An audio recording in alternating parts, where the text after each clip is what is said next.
before you.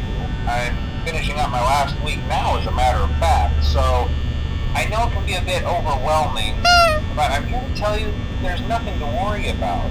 You'll be fine. So let's just focus on getting you through your first week, okay? Let's see. First, there's an introductory greeting from the company that I'm supposed to read. It's kind of a legal thing, you know. Welcome to Freddie Fazbear's Pizza, a magical place for kids and grown-ups alike, where fantasy and fun come to life. Fazbear Entertainment is not responsible for damage to property or person.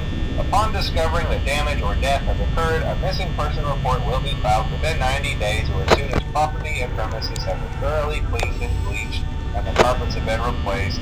Blah, blah, blah. Now, that might sound bad, I know, but there's really nothing to worry about. The animatronic characters here do get a bit quirky at night, but do I blame them? No. If I were forced to sing those same stupid songs for 20 years and I never got a bath, I'd probably be a bit irritable at night too. So remember, these characters hold a special place in the hearts of children and we need to show them a little respect, right? Okay. So just be aware, the characters do tend to wander a bit. They're left in some kind of free roaming mode at night. Something about their servos locking up if they get turned off for too long. They used to be allowed to walk around during the day too, but then there was the bite of 87. Yeah, it's amazing that the human body can live without the frontal lobe, you know? Now, concerning your safety, the only real risk to you as a night watchman here, if any, is the fact that these characters, if they happen to see you after hours, probably won't recognize you as a person. They'll most likely see you as a metal endoskeleton without its costume on. Now, since that's against the rules here at Freddie Fazbear's Pizza, they'll probably try to forcefully stuff you inside a Freddie Fazbear suit. Now, that wouldn't be so bad if the suits themselves weren't filled with cross beams, wires, and animatronic devices, especially around the facial area. So you can imagine how having your head forcefully pressed inside one of those could cause a bit of discomfort and death. The only parts of you that would likely see the light of day again would be your eyeballs and teeth that pop out the front of the mask. Yeah, they don't tell you these things when you sign up. But hey, first station of the breeze. I'll chat with you tomorrow. Check those cameras and remember to close the doors only if absolutely necessary. Gotta conserve power. Alright, good night.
I won't talk quite as long this time since Freddie and his friends tend to become more active as the week progresses.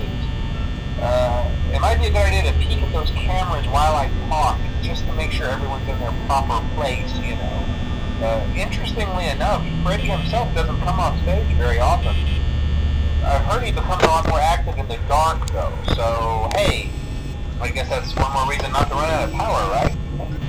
I also want to emphasize the importance of using your door lights. There are blind spots in your camera views, and those blind spots happen to be right outside your doors. So if you can't find something or someone on your cameras, be sure to check the door light.